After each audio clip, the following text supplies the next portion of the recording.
kining problema ang giatubang sa kalibutan karong panahona, murag makaingon tang wa na manitingali solusyon sama aning pagkaguba sa atong ozone layer, na ananing global warming, climate change, sama aning pagsigig inilugay aning mga teritoryo hangtod managubat na, kining atong immorality sa katawhan, immoral life, premarital sex, kabit-kabit, pornography, homosexuality, lata na kayo ba ang atong morality niya, kini pag yung pagkaguba sa atong mga dagat, sa atong mga water table, sa atong mga sapa, sa atong kabukiran, nangaguba na ba, pollution all over,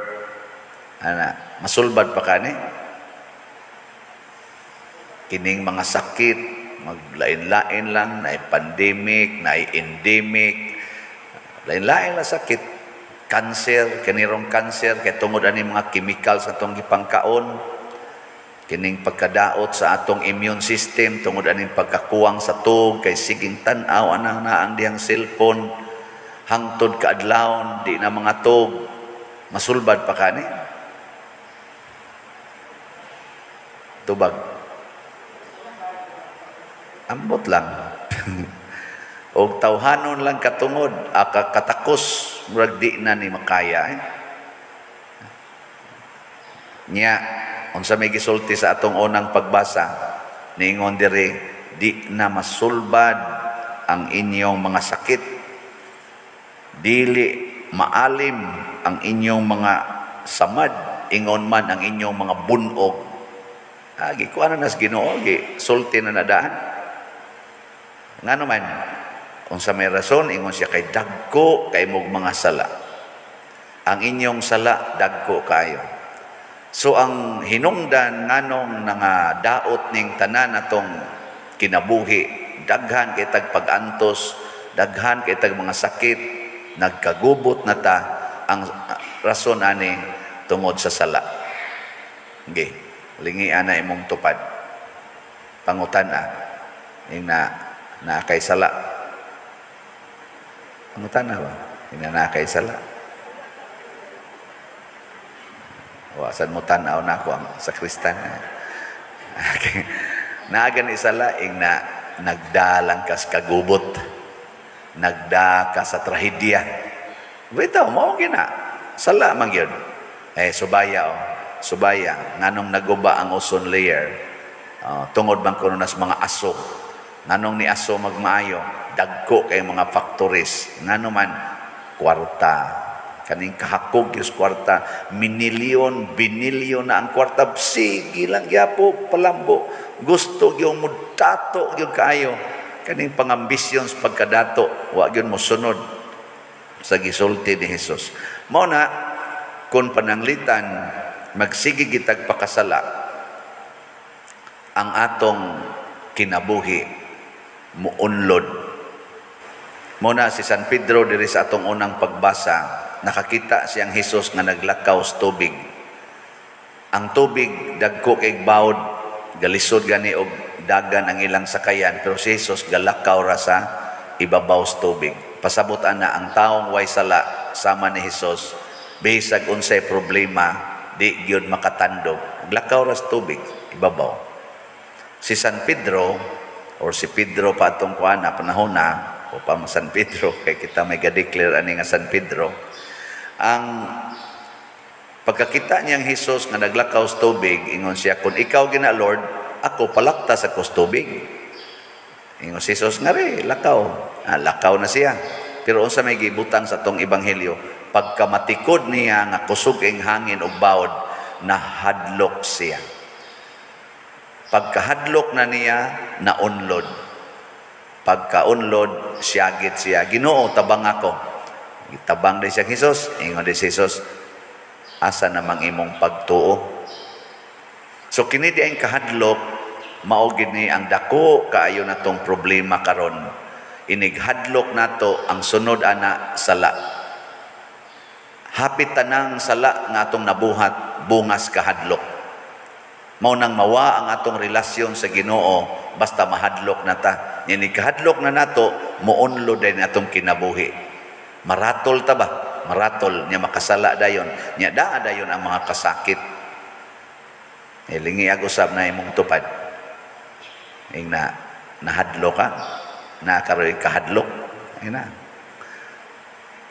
Tanawa kamong mga asawa, mahadlok mo inyong bana mga bit, magsige na lang mo og karatol, magsige mo check up niya, siging follow up niya, siging duda, hangtod na lang gid noon nga mag-away, diwa na, sala na, gasugod tos kahadlok. Di ba? Hadlok mo mga ginikanan nga ang inyong anak magbinuang na in the future. Sige mo control, siging yaw-yaw, gamayng sipyat, kusi dayon kay ako gining disiplinahon. Hangtod man nag-away na mo sa inyong mga anak mo sukol na ninyo, purtis ang isuga ana. Dili tinod. Baon ay tanawa ka mo karong mga ginikanan yung anak dagko na, tanawa. Pila ra kabuk anak mo tahod ninyo. Ang pare mahadlok nga way kolektab, sige. Sige. Kahadlok, oy, magsige kog yaw-yaw sa mga kolektora, sa kristan, diman yung maayo. Ang resulta, nagilami ang relasyon. Ang mga sa kristan, ang mga kwab, sige sa yaw-yaw, sige sa kasuko, magsinukaday na, na. Mingaw ang panahon. Hadlok ba? Hadlok. Ang pagtuo mo gipangita ni Hesus, ingon siya, asa naman ang inyong pagtuo. Kay kani manggong pagtuo nato, mao ni siya ang makapasulod sa Ginoo sa atong kinabuhi. Ug di ka mo tuo ang Ginoo, di ginamusod. Aw naman siya sa sulod. In short, ug di ka mo tuo, wa mo'y connection ba? Sa to pa, kay way connection, di siya ka-operate diri sulod nato. Bisag naa siya sulod nato, naas atong kasing-kasing, pero dili ka-operate, kay wa man kam tuo. Naman tay generator diha, no? Hibaw mong natay generator? Awa mo kibaw? Dako kita gasto, ana. Itong generator, na sa sulod sa simbahan, sa atong teritoryo. Pero dili ta mo tuo nga mo andar na, mag-brown out ta dinhi, magsige ra gitag pamaypay, magsige ra jud kog siyagit ninyo kay wa may mo paandar dito, kay wa may mo tuo nga generator na. Pero na sulod. Pero naay mo tuo sa Mang Brad, atong electrician si Brad Titing o kaning atong mga in charge dinhi, inig brown out, dagan day na dito kay tuwa man ang iyang pagtuo dito, paandar dayon, mo operate dayon. Yawa na, maluwas na ta. Moro sa na ang Ginoo, niya siya nato, pero kakinhanglan siya pagtuo, ato siyang taga-aghigayon nga molihok. Tanawa pag-abot na ni Jesus dito sa atbang, dito sa tabok sa lanaw. Unsa may nahitabo? Ang mga tao nakakita niya mi tuo nga siya Ginoo o makaayog mga sakit. Nagidahan nila ilang mga masakiton ngadto. Pagdana nila unsa may hitabo, bisag mohikap lang sa iyang biste, maayo dayon. Na mo tuo gid ta unta sa Ginoo. Kamo tuo mo sa Ginoo. Kani simba man mo dire. Nya mo sunod mo sa Ginoo. Na ni sunod. Og motuo ka, nya igo ra kang mupahimo sa Ginoo, amo ra kag si San Pedro, muunlod. Og ingnon mo sa Ginoo nga kung tamparoson imong pikas aping, ipatamparos lang sang pikas. Sunod mo na. Na, hilom na. Bitaroy daghang nagpatambag nako, kasagaran gyung tambag, Pader, ang akong anak musukol na nako. Ang akong bana wa nay tahod nako, siging pamabay, siging bisyo, unsaon man ni nako, Pader.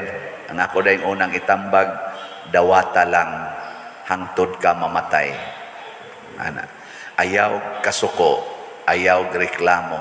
Ang sunod ay reaksyon, Pader, dili sad na oy injustice sad na pader wa jud koy buhaton aron lang ko na kay buhaton ang pagdawat og ang pag-antos hangtod ka mamatay ug managpa na imong banag pasagpa lang kun mangulatan ang imong anak nimo pakulata lang nya sige hilan sila ingon I love you very much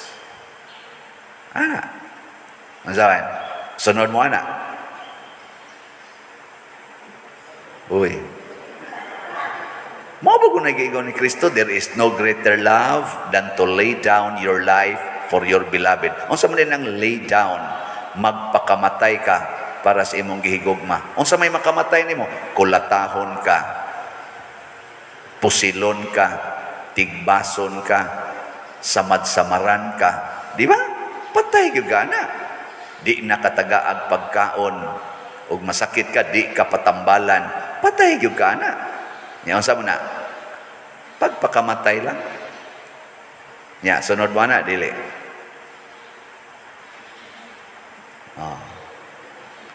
Na. Paong na. Maglison magay mo nang gagmay kayong sogo. Kana lang sogo nga. Ingon nga. Sa tigingon sa Ginoo, ayaw mo paningil anang utang sa inyo si katao.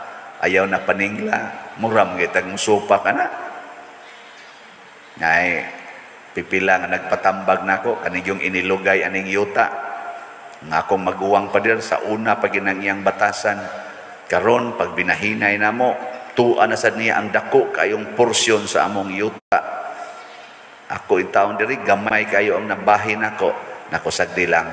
Kay kanang gidakon sa yuta nga imo untang dawatonon nga tuanas imong maguwa nga buangon mao sad nay imong luna didto sa langit nya kun unsa sad kagamay ang imo karong nadawat kay mao nay iyang gibili nimo mas gamay pa unya ana ang iyang lugar didto sa impierno loo ko na siya didto maayo patay gina imong maguwang ay nalag di na lang jud kumukiha pa dir ko ayaw ay kiha pila man na imong yuta nahibilin, gamay naman ka kayo na. Ingon siya mga 1.9 hectares. Sus, kadako pa na. Amo gadi dito, gamay galisod magani sa 100 square meter. Ang imo 1.9 hectares. Pero siya, tuwa masagod niya ang mga 6 hectares pa din. Ako, ay, lang, dako pa kayo nastanan. 1.9 hectares, dako pa kayo na. Pagami pa na, pagami. Kaya ang ending ginato, pila na ko na taon square meters anang lungon. Kanang lungon ba pila ra man gina siya mao ra man gina itong ending good anara ta dia koto ba naon sa good town ka sige kagunahon ana mga ektarya ang sementeryo by ektarya na pero daghan kay mo puyo diha usay magkaabot ng inyong lungon tanawa diha sa kwan kadaghan naman ko nagmisa og lubong kana inigkaut ba niglili na ko ngadto slaw nagsiwil sad ang katong kwan ba lungon sa silingan na dito slaong nako nindot sila din nila kay sikit kay ilang balay mag-abot oy binlan ra jud ka nang gamay kay tanan kana bisa kung sa kadato ana jud pauli diha ang uban gani kana ra maganing lungag ingon ana sunugon pagdritso isod anang naang murag baso-baso ndako unya human isod anang naang gamay kay lungag kana may atong ending dinhis kalibutan so ayaw sundang Ginoo tay dako kayong bahandi sa langit tu ay dako kayong luna dito yan ingon ang Ginoo unsay inyong buhaton dinhis kalibutan mao sanay akong buhaton ninyo dito sa langit ana kon ikaw manggihatagon kay kadinhi sige kag palit og slat daghan ra ba kay tag slat gibaligya ron daghan kay kag bahandi dito sa langit na ini text na karon touching biya kay tanan pag human jud kuno niya palit og slat ba ato siyang iampo ha pag human gid niya palit og slat na disgrasya siya sa sakyanan pag naog niya murag ni dagan ang sakyanan wala pa siya kakanaog tarong nahog siya in town paampo siya nga kana ganing maayo ta siya dali pero nipalit gid siya nakapalit gid ba so kani sa ding makapalit way siguro ini human imong palit mamatay kag ditso bitaw pero mao ba nay atong sukdanan nagipanalanginan ta o gibaliwa tas Ginoo dili basta wa kay sala nya nitabang ka sa imong sikataw labi na sa simbahan congratulations. Og mamatay man ka sa disgrasya sama ni Venerable Chofilo Kamomot og sa ubang mga santos nga gipang martir, pangputlas liog, congratulations. To ay nagpaabot nga dakong ganti dito sa langit. Mao ni ang pagtuo. Diri sa atong tubag sa Salmo, sa giingon, ang Ginoo magtukod pag-usab sa Sion ug mopakita diha sa tibuok niyang himaya. Ang sa manang mutukod pag-usab, kita din his kalibutan, mga guba man kita, mga matay man kita, tukuro niya pag-usab ug ipakita niya ang himaya natong tanan. Mauna na dito sa langit. Mauna na siya ang gitawag og kinabuhi nga way katapusan. Og kung mutuot ana, din at mahadlok, nya kay di naman ta mahadlok, minus kay tagsa. Kami bitaw, ako, isipari, mahadlok ko nga di na ko malipay, kay wapoy kuyog sa kwarto. Ang sa may akong buhaton, di mag-text-text o kuyog. Pila raman yun pag sugat-sugat dito, kadali ra na himuon. Haron lang yun ko matagbaw kunuhay sa akong loneliness. Ana. Pero di ko mahadlok ana, murirax lang ko dito sa kwarto. Usahay, bikugan akong tiil, ako rasay tarong-tarong, hangtod maghilakos kasakit. Maingon ko, doon na palang unta ni asawa, doon na unta ni mutabangan ni ron. Na atay makablit day, tabangan tiil na ko day, libikog ka na. Wag yun. Abot ito, maglisod ko ginhawa usahay. Ana, wag mo hapyod-hapyod, mag-ubo ka dito, wag mo hilot-hilot. Kay, anang mamantay kuyog. Nga mahadlok ana, hindi, kay kadaghan diyang naikuyog nga, nangamatay rasan. Abisan ka mo, namagin mo yung mga kuyog, pero mga patyuno naman sa mga nao. Mag-abot naman sa dito. So, ang problema, mag-abot ba ta dito sa iyang gitukod pag-usab nga himaya ang langit. May kuyog kas kinabuhi, minyo ka, o ako ba ka, nga way kuyog, parihara sa bis mga madre, wa say kuyog, mag-abot ba ka tas langit? Ang pangutana, wa ba kay sala? Ug naa kay sala, kuhaa sa ang imong kahadlok. Bisag unsay imong gikahadlokan karon, kuhaa sa na ilisig pagtuo. Inigabot nas pagtuo, mawa imong sala, malipayon og malinawon kadinhis kalibutan, makasud pagyud ka adtong gitukod pag-usab nga himaya sa Ginoo. Manindog ta.